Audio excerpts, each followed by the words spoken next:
Ang multo sa bahay kubo. Sa isang baryo, may lumang bahay kubo na sinasabing binabantayan ng multo ni Lola Marta, isang matandang misteryosong nawala noon. Isang gabing maulan, tinanggap ni Nico ang dari ng mga kaibigan na manatili roon. Pagdating niya, nag-ingay ang sahig sa bawat hakbang. Sa kalagitnaan ng gabi, biglang lumamig ang paligid at narinig niya ang boses. "Sino ka?" Lumabas mula sa anino ang multo. Kuba, magulo ang buhok at mapula ang mga mata. "Ginambala mo ako."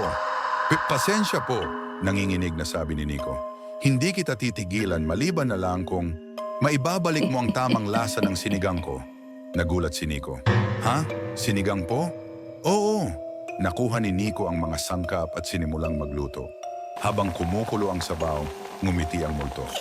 "Ang asim! Sige, alis ka na. Pero balik ka, magpapaluto pa ako." Nakaalis si Nico, nanginginig, pero tumatawa rin sa kakaibang multong sinigang obsessed. Mag-subscribe na para sa gantong kakaibang kuneto.